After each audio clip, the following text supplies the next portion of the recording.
Pak! Tamparan keras mendarat di pipi Iris Jason dan menyebabkan wanita itu jatuh ke lantai. Bercerai? Kamu ingin bercerai setelah menghilangkan nyawa putraku?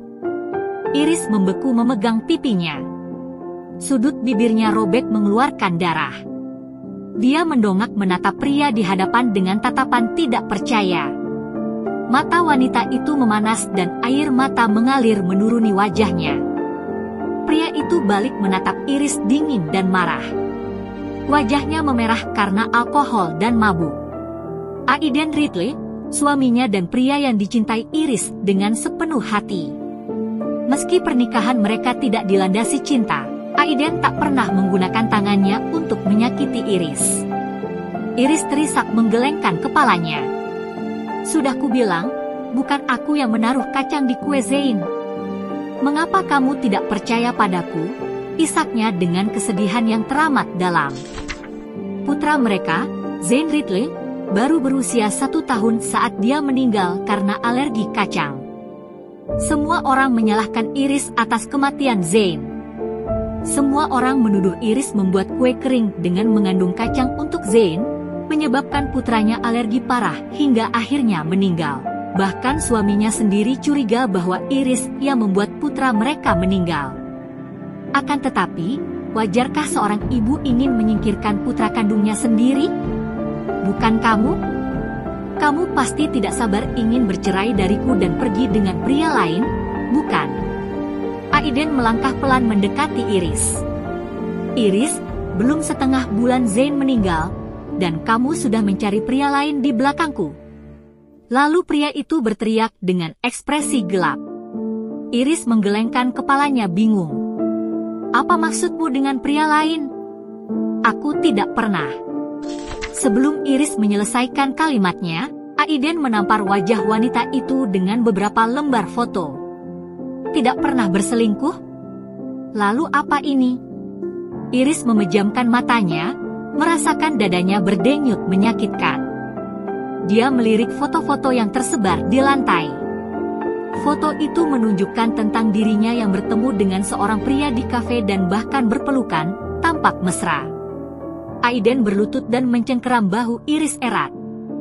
Kamu malu karena putra kita memiliki sindrom Angelman?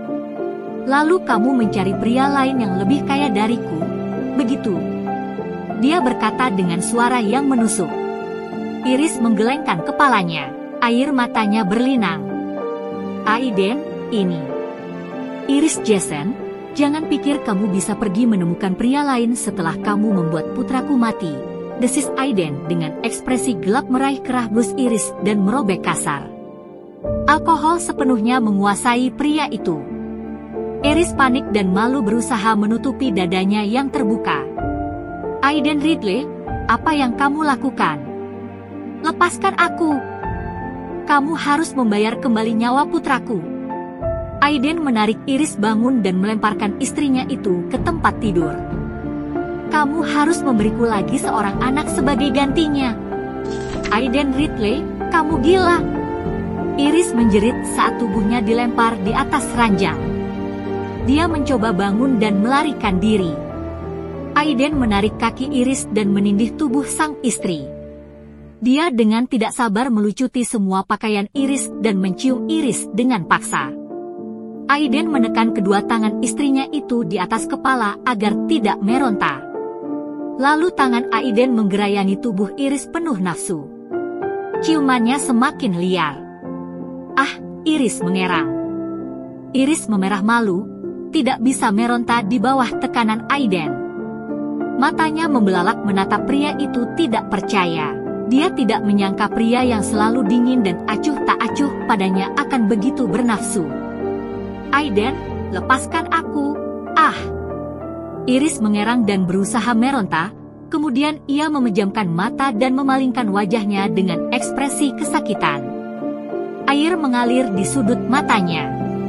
Meskipun tubuhnya bereaksi karena sentuhan pria itu, dia merasa hatinya teramat sakit. Hatinya begitu terluka karena kehilangan putranya, dan semua orang di keluarga Ridley menuduhnya sebagai orang yang bertanggung jawab atas kematian Zane. Tidak ada yang percaya jika bukan Iris pelakunya, termasuk suaminya sendiri. Sekarang Iris semakin kecewa dengan perlakuan Aiden yang seperti binatang. Iris tidak lagi meronta dan membiarkan pria itu melakukan apa yang dia inginkan pada tubuhnya. Iris Jason, kamu tidak akan pernah bisa pergi kemanapun, bahkan jika aku harus mematahkan kakimu. Di bawah lampu temaram kamar mereka, Aiden mendesiskan ancaman pada wanita itu. Iris mengabaikan ucapan Aiden dan memejamkan matanya, berharap semua ini akan berakhir. Desahan berat pria dan erangan menyedihkan wanita memenuhi kamar. Fajar menyingsing membangunkan Iris dari tidurnya. Dia membuka matanya dan menatap kosong langit-langit kamar. Sekujur tubuh wanita itu terasa sakit. Kenangan segar tentang kegilaan semalam muncul di kepalanya. Rasa sakit, penghinaan dan kekecewaan memenuhi kepala Iris. Dia menolehkan kepala dan menatap pria di sebelahnya. Wajah tampan pria itu tampak polos saat dia tidur. Namun, ketika Aiden membuka mata hitamnya, dia akan menatapnya acuh tak acuh dan memperlakukan semua orang dengan dingin. "Mengapa kamu tidak percaya padaku?" batin Iris menjerit. Air mata kembali mengalir dari sudut mata wanita itu. Mereka menikah bukan karena cinta, tetapi pernikahan mereka ini mampu menghadirkan sosok Zane dalam hidup mereka. Meskipun begitu, Iris mulai mencintai Aiden. Namun, dia tetap tidak bisa menyentuh hati dingin pria itu.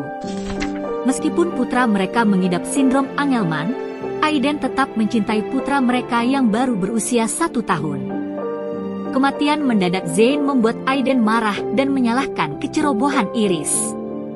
Iris memejamkan matanya, membayangkan senyum polos putra kecilnya dan rasa sakit di hati semakin menjadi-jadi.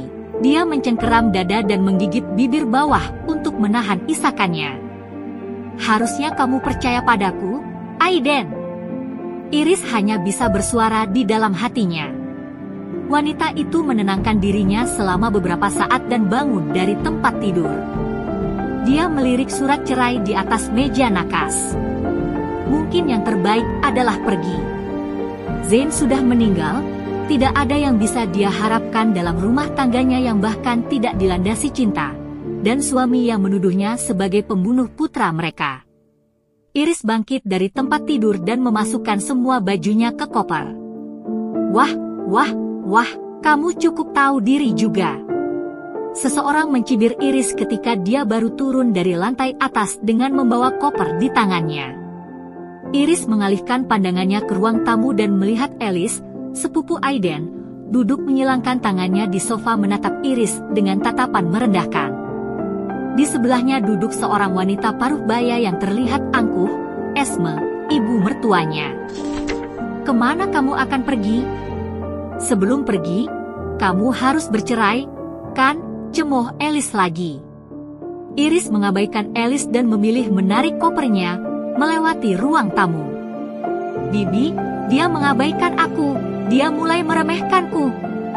Esme menyesap cangkir tehnya anggun.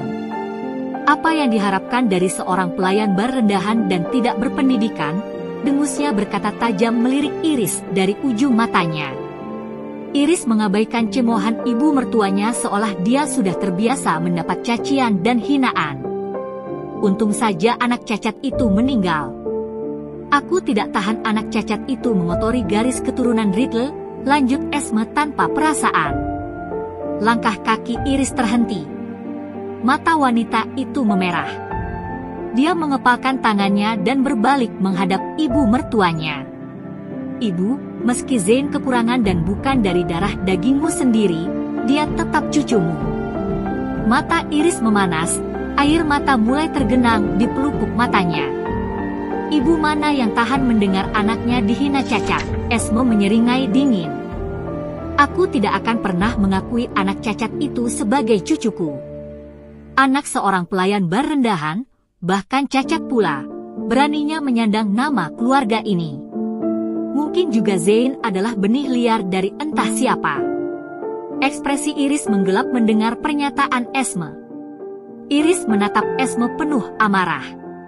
"Berhenti menghina anakku." Apa kamu baru saja berteriak padaku?" Esme mendesis dingin. "Bibi, Iris membentakmu. Dia tidak menghormatimu lagi." Alice berkata memprovokasi Esme. Esme mendengus dingin dan berdiri dari sofa. Dia menghampiri Iris dengan cangkir teh di tangannya dan menyiram teh itu ke wajah Iris. "Dasar wanita murahan, kamu sadar siapa kamu? Beraninya kamu tidak menghormatiku setelah makan dan tinggal dengan gratis di rumah ini. Tanpa keluarga Ridley, kamu hanyalah pelayan bar untuk ayahmu yang menyedihkan." Hina Esme menatap tajam Iris. Iris mengepalkan tangannya dengan mata terpejam merasakan panas air teh di wajahnya. Telinga wanita itu terasa panas mendengar penghinaan Esme tentang ayahnya. "Jangan menghina ayahku." Iris banting tulang bekerja keras untuk membayar biaya perawatan ayah dan ibunya yang sakit keras di rumah sakit. Dia terpaksa bekerja menjadi pelayan bar dan menjual anggur untuk mendapat uang. Nasibnya berbalik ketika bertemu dengan Aiden Ridley, seorang konglomerat kaya dan pengusaha muda perusahaan raksasa di York City. Malam itu, Iris yang baru saja selesai membuang sampah di pintu belakang bar langsung memapah Aiden yang saat itu berada di bawah pengaruh alkohol. Niatnya hanya membantu seorang pelanggan bar sampai mobilnya. Namun, setelah malam itu, banyak foto beredar antara dirinya dengan pengusaha muda tersebut. Rumor-rumor saat itu mengatakan jika Iris adalah wanita rahasia Aiden Ridley. "Kita akan menikah," ucap Aiden, tegas dan penuh penekanan pada Iris. Kalimat itu bukan kalimat lamaran, melainkan kalimat perintah yang tidak bisa Iris bantah. Sejak saat itu, Iris tahu, Aiden Ridley adalah pria yang teramat dingin dan tidak mudah didekati. Meskipun Aiden dan Iris resmi menikah, tetapi pernikahan itu adalah pernikahan kontrak. Aiden bersedia menikahi Iris untuk menghilangkan isu tentang dirinya penyuka sesama jenis dan juga menolak pernikahan bisnis yang diatur oleh kakeknya. Pernikahan kontrak ini juga memberi syarat pada Iris untuk melahirkan anak dan Aiden akan menceraikannya setelah posisi pria itu kokoh di RD Group, perusahaan milik keluarga Ridley. Berkat pernikahannya ini, Iris bisa membayar biaya rumah sakit ayah dan ibunya. Akan tetapi, Iris selalu diremehkan dan mendapat hinaan di keluarga Ridley. Ini karena latar belakangnya yang miskin dan mantan pelayan bar. Di antara semua itu, Iris juga tidak pernah mendapatkan cinta maupun dukungan Aiden untuk bertahan di keluarga Ridley. Iris menarik napas dalam-dalam, mengusir bayangan menyakitkan itu. Dia membuka matanya yang terpejam, balas menatap Esme tegar. "Ibu, aku tak pernah meminta datang dan tinggal gratis di rumah ini. Putramu yang menikahiku dan membuatku melahirkan cucumu." "Pak!" Esme menampar Iris dan mencacinya, "Wanita murahan. Jika bukan karena kamu merayu Aiden dengan cara menjijikkan, apakah dia akan menikahi wanita kotor sepertimu dan menjadi nyonya di rumah ini?" Alice tampak gembira melihat Iris begitu menderita dan berkata di sebelah Esme, "Benar, kakak sepupuku sangat tampan dan banyak wanita yang mendambakannya. Mengapa dia harus menikah dengan seorang pelayan bar murahan? Pasti sebenarnya kamu yang telah menjebaknya dan naik ke tempat tidur Aiden. Cara yang sangat menjijikkan dan licik yang dilakukan perempuan miskin tanpa pendidikan. Tidak heran anakmu terlahir cacat dan mati. Itu adalah karmamu." Iris menoleh dan menampar Alice tanpa ragu-ragu. Dia mungkin tidak bisa melawan ibu mertuanya, tetapi apa hak Alice untuk menghina putranya yang meninggal? Seorang ibu akan berubah menjadi harimau ketika anaknya dihina.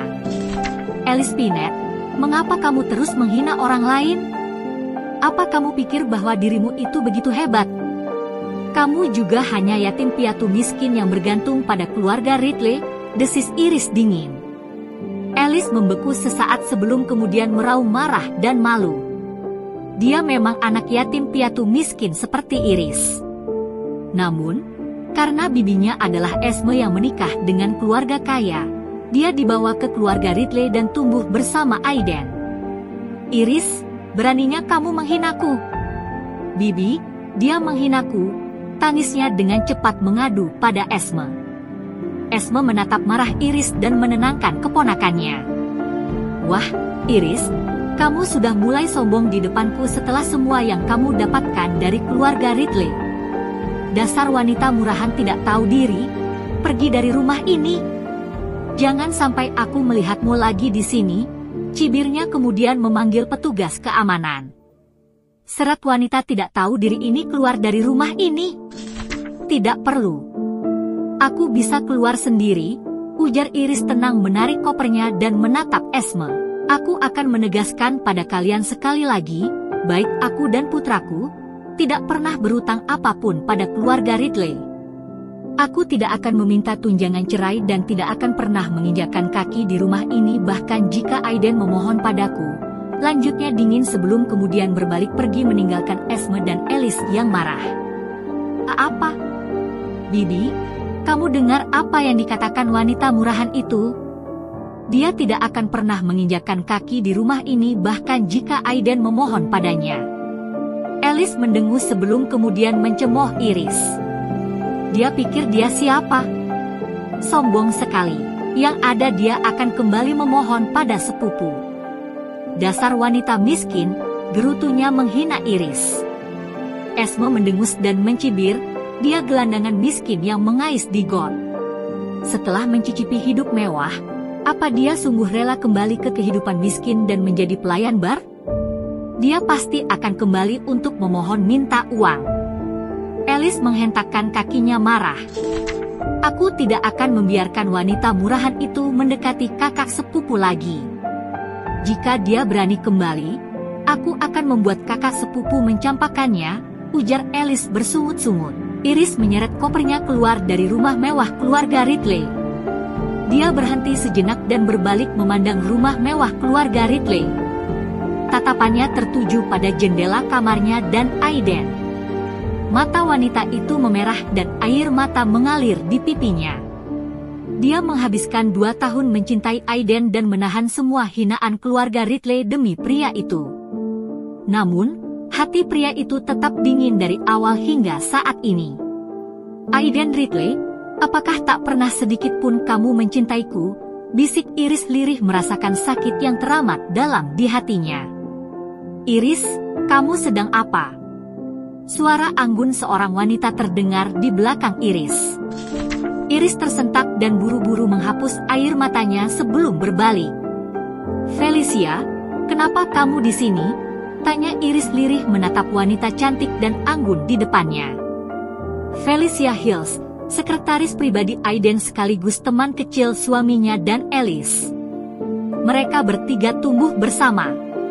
Felicia selalu berada di sisi Aiden dan mengikutinya kemana-mana dalam perjalanan bisnis. Dia adalah wanita sempurna dan diinginkan semua orang menjadi pasangan Aiden. Iris selalu merasa iri dan cemburu pada wanita itu, namun dia sadar diri tak bisa dibandingkan dengan Felicia Hills. Di depan Felicia, Iris selalu merasa rendah diri dan tidak bisa berbuat apa-apa pada wanita yang dijodoh-jodohkan dengan suaminya. Apalagi wanita itu termasuk salah satu orang yang memperlakukan Iris dengan baik. Felicia tersenyum memesona. Ini sudah jam 8, tapi Aiden tidak muncul di kantor dan ponselnya tidak bisa dihubungi. Jadi aku datang untuk memeriksa keadaannya. Dia kemudian melirik koper di tangan Iris dan wajah Iris. Iris, apa yang terjadi padamu? Bibi Esme dan Alice menindasmu lagi. Dia bertanya khawatir menyentuh pipi Iris yang memerah akibat tamparan Esme. Iris menghindari tangan Felicia dan berkata dengan canggung, aku baik-baik saja. Felicia menghela napas prihatin. Iris, kenapa kamu masih bertahan padahal kamu sangat tersiksa tinggal di rumah ini? Mengapa kamu tidak meminta Aiden agar kalian tinggal berdua di luar kediaman Ridley? Aiden seharusnya tidak membiarkanmu terus ditindas di keluarga Ridley. Iris tersenyum pahit pada dirinya sendiri. Itu tidak perlu karena aku akan meninggalkan rumah ini, ujarnya tenang. Mata indah Felicia membulat menatap Iris. Kamu kabur dari rumah. Iris menggeleng lemah. Tidak, aku akan bercerai dengan Aiden. Felicia tahu semua yang dialaminya selama menjadi istri Aiden. Iris merasa tidak perlu menyembunyikan perceraiannya dari wanita itu. Felicia terkejut sesaat dan menatap Iris dalam-dalam. Kamu serius? Mengapa? Iris menunduk menatap ke bawah dengan tatapan muram. Zane telah pergi, tidak ada lagi yang membuatku bertahan di keluarga ini. Dia bahkan tidak bisa mendapatkan hati dingin Aiden Ridley. Felicia terdiam sesaat sebelum perlahan mendekati Iris dan meraih tangan Iris. Aku turut berduka cita atas kehilangan putramu. Aku percaya bukan kamu yang menyebabkan Zane meninggal. Iris balas tersenyum dengan mata berkaca-kaca. Hatinya sakit mengingat kematian putra kecilnya yang polos. Kesedihan yang berusaha ditahan Iris akhirnya luruh. Air mata mengalir di pipinya dan dia terisak.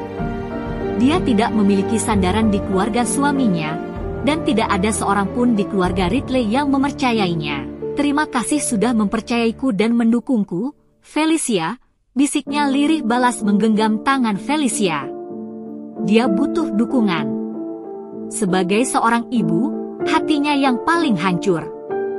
Tetapi, suaminya sendiri justru mencurigai dan menuduhnya membunuh putra mereka.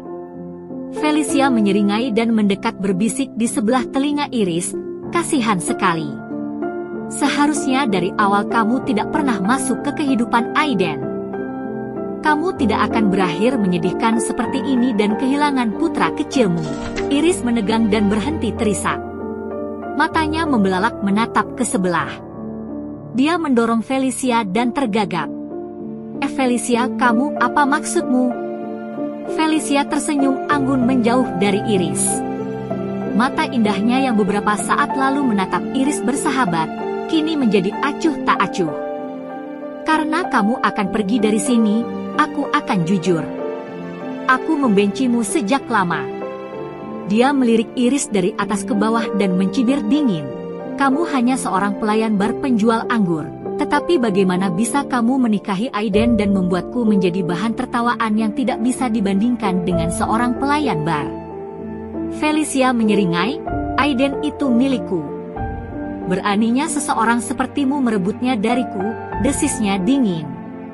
Tapi untunglah, meski nasibmu berubah dari seorang pelayan bar menjadi istri CEO RD Group, tetapi kamu tidak menjalani kehidupan yang baik dan Aiden tidak pernah mencintaimu. Dia menatap Iris dengan tatapan provokatif menekan kalimat terakhirnya.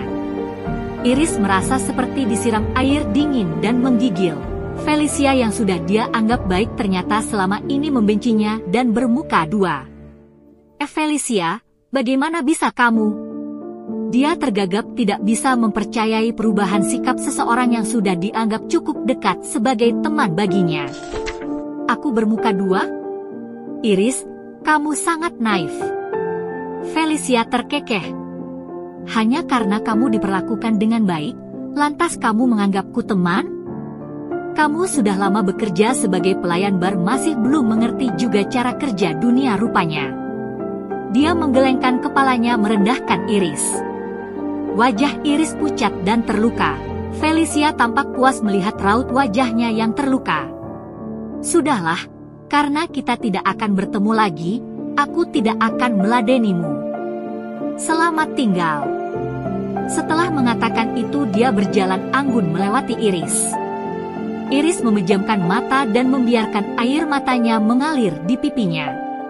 Semua kata-kata Felicia penuh dengan hinaan yang menusuknya. Mengapa dia tidak menyadari Felicia mencintai Aiden selama ini? Benarkah dia naif seperti yang dikatakan Felicia? Di lingkaran keluarga konglomerat, dia adalah semut yang mudah mereka injak-injak. Seperti yang dikatakan Felicia, seharusnya dari awal dia tak pernah masuk ke kehidupan Aiden Ridley. Tin, tin, tin. Sebuah mobil sedan hitam berhenti di depan Iris dan seorang pria keluar. Iris! Panggil pria itu mendekati Iris. Tuan Wellington, kenapa kamu di sini? Iris terkejut melihat pria itu. Aku datang untuk melihatmu. Apa yang terjadi dengan wajahmu? Pria itu mengerutkan kening melihat pipi kiri Iris merah dan sudut bibirnya terluka. Tangannya terangkat untuk menyentuh luka di sudut bibir Iris. Namun, wanita itu menghindar. "Apa mereka menindasmu lagi?" Pria itu tampak marah memelototi gerbang di depannya. "Iris, aku tidak akan membiarkan mereka yang menindasmu begitu saja. Ayo ikut aku memberi mereka pelajaran." Dia meraih tangan Iris dan membawanya masuk gerbang. "Tuan Wellington, tolong berhenti." Iris buru-buru menahan pria itu. "Lepaskan aku, Iris. Aku harus memberi mereka pelajaran." Iris menggelengkan kepalanya masih menahan pria itu dan berkata pelan, "Aku sudah meninggalkan keluarga Ridley. Aku tidak ingin masuk ke rumah ini lagi." "Apa maksudmu?" Iris tersenyum pahit. "Aku akan bercerai." Pria itu terdiam sesaat. "Apa karena aku yang memintamu?" "Tidak, ini memang sudah keputusanku. Zane sudah pergi, tidak ada lagi yang membuatku bertahan di keluarga Ridley," bisiknya serak mencoba menahan air matanya setiap kali mengingat putra kecilnya yang sudah tiada. Ekspresi pria itu melunak. "Kamu membuat keputusan yang benar. Aku akan membawamu kembali ke keluarga Wellington." Iris menggelengkan kepalanya menolak. "Aku tidak bisa kembali ke keluarga itu. Aku ingin menemui ayahku di rumah sakit." "Tuan Wellington, bisakah kamu membawaku ke rumah sakit?" "Iris." Pria itu menatapnya dengan ekspresi hati-hati. "Ayahmu sudah meninggal." Iris membeku. "Apa kamu bilang?"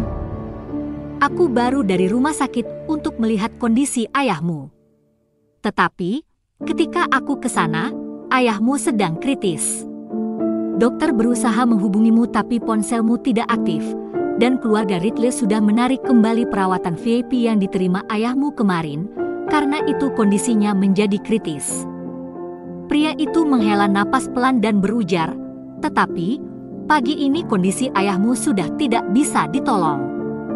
Ayahmu dinyatakan meninggal." Pria itu menatap Iris prihatin. "Aku datang untuk menjemputmu. Kamu bisa melihat ayahmu untuk terakhir kalinya." Air mata mengalir di pipi Iris. Keluarga satu-satunya di dunia ini, ayahnya telah meninggalkannya sendiri di dunia. Iris menutup mulutnya menahan tangisnya.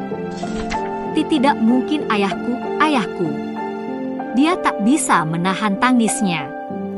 Kesedihannya sangat luar biasa. Setelah putra kecilnya, ayahnya juga ikut meninggalkannya. "Ayah." Pria itu menarik Iris ke pelukannya mencoba menghibur. "Iris, ikut aku ke keluarga Wellington. Kami adalah keluargamu sekarang." Aiden bangun dengan kepala pening.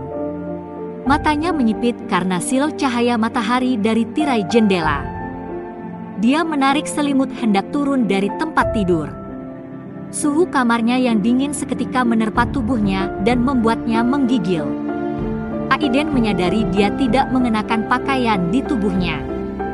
Dia melirik ke sebelah di mana istrinya selalu tidur di sampingnya. Namun, ia tidak menemukan Iris di tempat tidur. "Pergi kemana dia?" gumam Aiden sambil memijat pelipisnya merasakan sakit kepala hebat. Tampaknya semalam dia minum sangat banyak. Kenangan kejadian semalam mulai muncul di kepalanya. Suasana hatinya tak pernah baik sejak putranya meninggal dan dia mendapat kiriman paket misterius berisi foto-foto mesra istrinya bersama pria asing yang tak dikenal. Meskipun dia marah dan tidak percaya, dia tidak segera menyelidikinya tetapi justru bergegas untuk menghadiri acara para pemegang saham penting yang terdiri dari para kerabat dan koleganya dan minum-minum sampai mabuk. Aiden selalu memiliki toleransi alkohol. Namun, itu semua karena kematian putranya dan istrinya yang berselingkuh. Saat dia pulang, istrinya justru meminta cerai yang membuatnya sangat marah. Aiden mengusap belakang lehernya mengingat apa yang dia lakukan pada Iris semalam. "Sial," umpatnya pelan. Semalam dia hilang kendali hingga memperkosa istrinya. Ujung mata Aiden menangkap dokumen di atas meja. Dia meraih dokumen itu dan membuka isinya. Mata pria itu langsung menyipit. Perjanjian cerai? Gumamnya dengan suara rendah melihat tanda tangan istrinya di sudut kertas. Iris Jessen, kamu rupanya tidak mengambil hati peringatanku semalam, desisnya dengan ekspresi gelap. Aiden meraih celana panjang hitam di lantai dan mengenakannya, lalu beranjak keluar kamar. Ketika Aiden menoleh mendengar suara klakson mobil dari luar, dia beringsut mendekati jendela dan melihat keluar jendela. Aiden melihat sebuah mobil hitam mewah yang tampak asing di depan gerbang kediaman Ridley. Matanya menyipit melihat siluet seorang pria yang terlihat familiar. Pria itu adalah pria yang dia lihat di foto bersama istrinya. Apa yang dilakukannya di sini? Aiden mengepalkan tangannya mengalihkan pandangannya pada sosok lain di depan pria itu. Itu adalah Iris, istrinya. Ekspresi Aiden menjadi gelap melihat mereka berpelukan. Iris Jessen, bagus sekali, belum juga bercerai kamu sudah menemukan pria lain. Aiden mengepalkan tangannya sambil menggertakkan gigi, terdengar suara pintu kamar dibuka kasar. Aiden! Aiden berbalik dengan ekspresi gelap ketika melihat Alice masuk ke kamarnya. Siapa yang mengizinkanmu masuk ke kamarku? Keluar! Alice berhenti sesaat. Matanya tampak terpesona melihat tubuh kekar Aiden tanpa mengenakan atasan. Alice, keluar dari kamarku! Bentak Aiden tidak sabar. Felicia muncul dari belakangnya dan melihat kemarahan Aiden. Alice, pergi dari sini. Dia menarik lengan Alice agar meninggalkan kamar Aiden. Aiden, maafkan kami tidak akan mengganggumu. Alice tersadar dari keterpakuannya dan kemudian ingat tujuannya ke sini. Dia menepis tangan Felicia dan tiba-tiba mendekati Aiden. Aiden, Iris pergi membawa kopernya. Aku mencoba menghentikan istrimu, tapi dia menamparku dan memarahi Bibi. Dia bilang sudah menceraikanmu, dia bahkan bersumpah tidak akan kembali ke sini lagi bahkan jika kamu memohon untuk kembali bersamanya. Ekspresi Aiden menjadi semakin gelap. Alice, hentikan, ayo keluar. Jangan mengganggu Aiden. Felicia meraih tangan Alice dan menoleh menatap Aiden lembut. Aiden, aku yakin Iris punya alasan. Dia tidak mungkin pergi dari rumah ini apalagi bercerai denganmu. Aku akan menemui Iris dan berbicara dengannya. Aiden mengalihkan pandangannya kembali ke jendela. Mobil sedan hitam itu sudah meninggalkan kediaman Ridley. Sosok Iris tidak ada lagi, dia sudah pergi bersama pria itu. Wajah Aiden tanpa ekspresi hingga tidak ada yang bisa menebak pikiran pria itu. Tidak perlu. Antara aku dan dia sudah berakhir. Jangan pernah menyebut namanya lagi di depanku.